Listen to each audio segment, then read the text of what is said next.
Saludos a todos, soy Ana Beatriz de Cita Divina y estamos ya en el episodio 13 de la serie Revelación. Y en los últimos meses he estado hablando de las agendas globalistas y cómo éstas quieren establecer un nuevo orden mundial. Y esto podría parecer como teoría de conspiración, pero cada día se hace más evidente que hay un plan diseñado para controlar el mundo. Y de eso lo he hablado en los capítulos anteriores. Para quienes no lo han oído, se lo recomiendo. Y sabemos que realmente a lo largo de la historia, líderes han conspirado con el fin de obtener o mantener poder. Esto no es nuevo, es el juego de poder que siempre ha existido. Pero nunca se había visto una conspiración a nivel mundial como la que hoy está sucediendo. Ni nunca había salido a luz así, de forma tan descarada. Y hay mucho que hablar de eso, pero hoy realmente lo que quiero hacer en este episodio es hacer una transición que nos va a llevar de la conspiración de los hombres hacia el plan del reino de Dios. Y para ello vamos a ir al Salmo 2, que es un salmo profético que parece estar hablando de estos tiempos. Y precisamente el Salmo 2 comienza hablando de una conspiración entre las naciones del mundo. En el versículo 1 del capítulo 2 de Salmos dice: ¿por qué se sublevan las naciones y los pueblos traman cosas vanas? En la versión del hebreo se usan los siguientes verbos. Para sublevar es el verbo ragash en hebreo, que también se puede traducir como conspirar, tramar, provocar tumulto o conmoción. Eso es lo que están haciendo en las naciones. Están conspirando, tramando. Y también el otro versículo que se traduce como tramar, es hagá en hebreo, que quiere decir maquinar, imaginar, hacer complot. Y al leer la introducción de este Salmo 2, es como si estuviéramos leyendo los titulares de este año 2020. Vemos maquinaciones, revueltas, protestas, conspiraciones, etc. ¿Y qué es lo que están tramando y manipulando según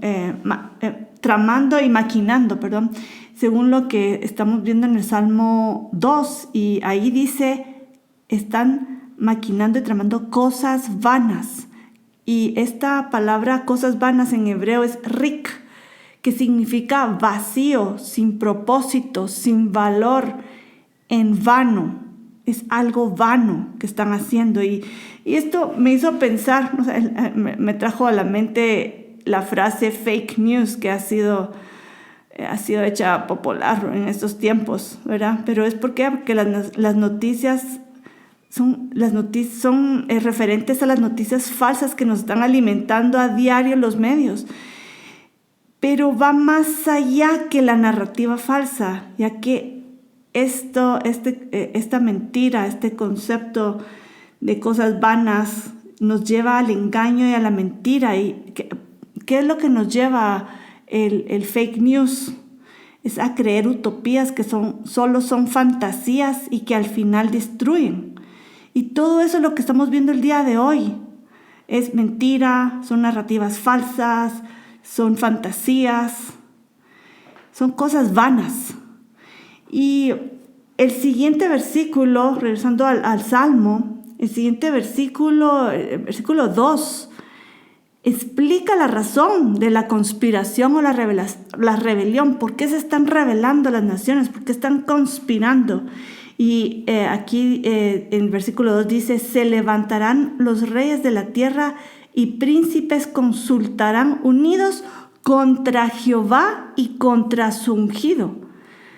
La lucha que hemos estado viviendo hoy en el mundo no es entre derecha e izquierda, entre un país y otro. Más bien es una guerra espiritual, una lucha entre la luz y las tinieblas, entre el bien y el mal, entre la verdad y la mentira. Y tal como dice el Salmo, esta es una rebelión de los hombres en contra de Dios y también en contra del ungido, que en hebreo es Mashiach, es decir, el Mesías. Y yo creo que es muy importante entender que lo que estamos viviendo el día de hoy no es una guerra humana de carne y sangre, sino es una guerra espiritual realmente. Y regresando a lo que dice el Salmo 2, tal vez nos preguntaríamos por qué el mundo se subleva así contra Dios, por qué dice, consultarán unidos contra Jehová y contra su ungido. ¿Por qué? ¿Por qué lo hacen? Y el siguiente versículo explica lo que los rebeldes dicen. Y en el Salmo 2:3 dice, rompamos sus ligaduras y echemos de nosotros sus cuerdas. El mundo se está levantando en rebelión contra Dios y su orden divino. Eso es lo que está pasando. ¿Y por qué? Porque ya no quieren que Dios les diga lo que tienen que hacer. Ellos consideran que la ley de Dios es una limitación y los mandamientos los ven como ligaduras que los atan.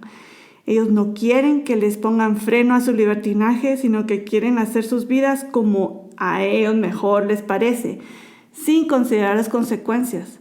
Y lo lamentable es que este pensamiento de rebelión ya se ha infiltrado en ciertos sectores de la iglesia, no voy a decir todos, pero que hay iglesias que ven la ley de Dios como una carga y no como una bendición tal como lo dice la palabra, y rechazan la misma palabra.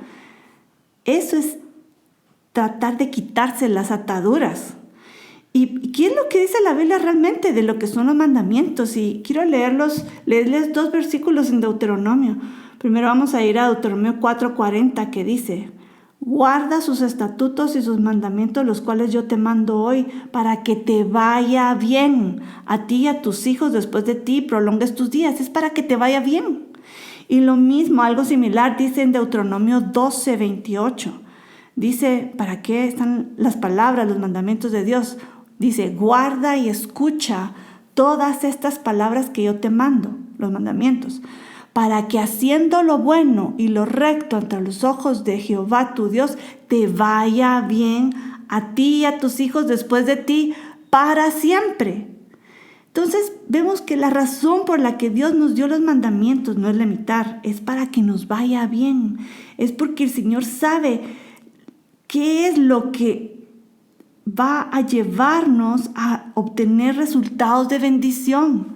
Es seguir las instrucciones del manual de operaciones. Exactamente eso es. Y a veces tal vez sentimos que los mandamientos son una carga, pero recordemos lo que Jesús dijo. Mi yugo es fácil y mi carga es ligera. Está en Mateo 11:30. Y algo similar dijo Juan en su primera carta. Voy a leer en 1 Juan 5:3, dice, porque este es el amor de Dios, que guardemos sus mandamientos, y sus mandamientos no son gravosos. ¿Por qué? Porque sabemos que son para bendición. Pero tristemente no todos van a querer someterse a la voluntad de Dios. Esa es la realidad de la vida. Y en realidad la rebelión contra Dios no es nada nuevo, pues viene desde Génesis. Recordemos la primera rebelión organizada contra Dios fue en la Torre de Babel, que eso lo vimos en el episodio 6.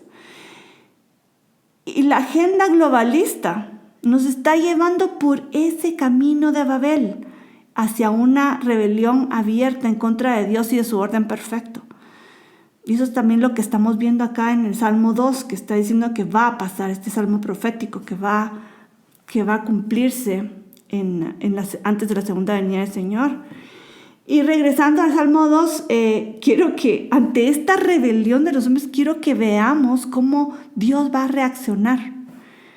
Cómo Dios va a reaccionar. Y en el versículo 4 vemos la primera reacción de Dios es reírse. Y dice en el versículo 4, dice, el que se sienta como rey en los cielos se ríe. El Señor se burla de ellos. Y esta descripción me trae a la mente una imagen de un niño pequeñito que está retando a un adulto y que probablemente el adulto se va a reír por la osadía de este niño que realmente no representa una amenaza real. Tal vez le da risa al principio, ¿verdad? Como qué niño tan chistoso, ¿verdad? Pero en cuanto a Dios, ¿qué puede hacer de verdad? ¿Qué puede hacer el ser humano? Cualquier ser humano, aunque se unan en contra de Dios Todopoderoso, no puede hacer nada, ni aún así. Y aún así, aunque no pueda hacer nada, se atreve a retar a Dios. Por eso es que Dios de verdad le da risa. Al principio le da risa.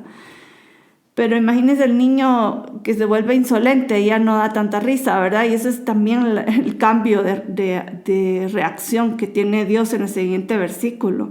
Porque aunque el Señor comienza riéndose ante la ridiculez de los rebeldes, la segunda reacción es de ira, ya que la provocación es abusiva e irrespetuosa. Eso provoca indignación. Y eso es lo que vemos al Señor hacer en este segunda reacción. En el versículo 5 dice: luego les hablará en su ira y en su furor los aterrará. Y uno puede imaginarse que Dios podría destruir a los burladores en un segundo, sin pensarlo, muy fácilmente. Sin embargo, Dios no lo hace, Dios no los destruye. ¿Por qué? Bueno, no nos engañemos creyendo que Dios pasa por alto la burla, ya que la Biblia dice que Dios no puede ser burlado. La razón por la que el Señor se toma un tiempo en responder es por misericordia, porque aún a ellos, a los rebeldes, da tiempo para que se arrepientan. Quiero que leamos un versículo, es muy importante para entender la paciencia de Dios y la misericordia de Dios. Es en 2 Pedro 3:9. Y ahí dice: el Señor no retarda su promesa, según algunos la tienen por tardanza, sino que es paciente para con nosotros, no queriendo que ninguno perezca, sino que todos procedan al arrepentimiento. Si Dios no castiga de inmediato es porque nos está dando oportunidad de arrepentirnos. Y esa es la misericordia de Dios. Pero no va a dejar ser burlado. Eso no va a ser burlado. Eso sí lo tenemos que también tener en cuenta. Y esto es lo que realmente va a reflejar en estos siguientes versículos que vienen del Salmo 2. Porque el Salmo 2 nos revela que cuando llegue el tiempo indicado, sea lo que sea que hagan los hombres, Dios va a hacer su voluntad.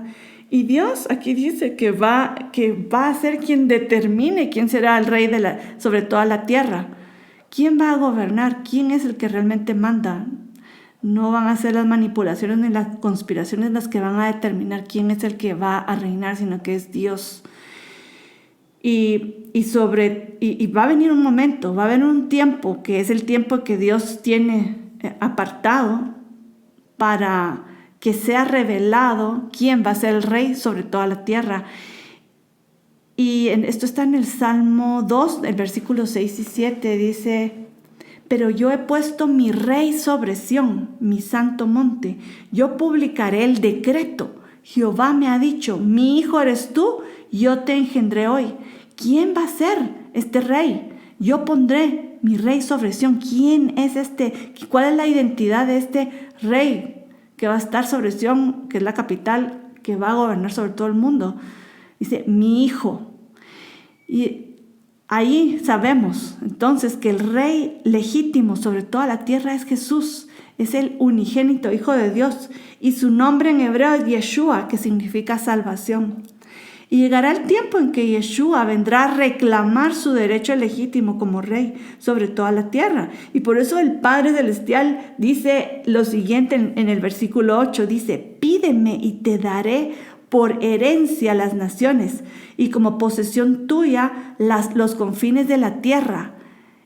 Jesús pide y le será dado. ¿Y es por qué? Porque Él es el legítimo rey. Y al final del Salmo, Dios vuelve a hablar, vuelve otra vez a enfocar. Después de haber coronado a Jesús como rey, vuelve la vista a los reyes del mundo, principalmente, ¿verdad? Y dice, y les da una última oportunidad para que se sometan al rey legítimo, que ya está puesto en su trono, doblen rodillas, ¿verdad? Y este es el llamado de atención que les da en forma resumida en versículo del 10 al 12. Dice: ahora pues, oh reyes, sed prudentes, admitid amonestación, servid a Jehová con temor. Y dice: honrad al Hijo, para que no se enoje y perezcáis en el camino. O sea que si se rebelan contra Dios, Dios se va a enojar con ellos. Y si se rebelan contra el Hijo, que ya fue coronado, también van a tener consecuencias, pero dicen, honren al hijo para que no se enojen, no les tiene que pasar nada malo. Y algo interesante que quería resaltar es esta palabra honrar al hijo. La palabra que se traduce como honrar en hebreo es nashak, que literalmente significa besar. Pero imaginémoslo en términos de gobierno, porque esa es una muestra de afecto, ¿verdad? Pero aquí es otro enfoque. En términos de súbditos y reyes, en términos de reinado, esta figura de besar es cuando vemos a un súbdito que besa la mano o los pies del rey en señal de sumisión. A eso se refiere. Es besar, bésale la mano, bésale los pies al rey, reconociendo quién es su autoridad y también admitiendo su sumisión, ¿verdad? Ahora la pregunta que debemos de hacernos es ¿quién se va a someter a Yeshua el rey? Y esta decisión no solo la van a tomar los reyes del mundo, sino cada uno de nosotros. Vamos a decir, ¿vamos a hablar rodillas o nos vamos a rebelar? Esa es la decisión que tenemos ahora. Y antes de cerrar este episodio, quiero que vayamos a Hechos 4, porque ahí se cita el Salmo 2. Y ahí se nos revela que fue David quien escribió este salmo. Cuando ustedes leen el salmo no tiene el titular de quién escribió, pero aquí en Hechos se nos dice quien escribió este salmo fue David. Y es natural pensarlo, que es realmente en el contexto de los salmos, todos los salmos que están alrededor son de David. Entonces no es extraño que él también lo haya escrito, y así lo dice en Hechos. Dice en Hechos 4, 25 al 26, dice, por boca de David tu siervo dijiste, ¿por qué se amotinan las gentes y los pueblos piensan cosas vanas? Se reunieron los reyes de la tierra y los príncipes se juntaron en uno contra el rey, contra el Señor y contra su Cristo. ¿Y por qué lo menciono? Porque me pareció muy interesante el contexto en que Pedro y Juan citaron el Salmo. Ellos vieron en el cumplimiento en parte de esta profecía en la primera venida de Jesús, ya que las autoridades de ese tiempo se juntaron contra el Mesías, se rebelaron en contra de Jesús, no lo reconocieron como el Mesías, lo persiguieron. Y quiero que leamos lo que dice en Hechos 4:27. Dice, porque verdaderamente se unieron en esta ciudad contra tu santo Hijo Jesús, a quien ungiste. ¿Y quiénes se unieron en contra? Herodes, Poncio Pilato, con los gentiles y el pueblo de Israel se unieron en contra. Y la persecución que Jesús sufrió, que lo llevó hasta su muerte, se replicó, o sea, también en los discípulos se replicó en el sentido que ellos también fueron perseguidos. Algunos murieron y otros solo fueron perseguidos, ¿verdad? Pero esto es algo que debemos prestar atención, porque esta profecía va a tener su cumplimiento total antes de la segunda venida de Jesús. Me refiero a la profecía del Salmo 2.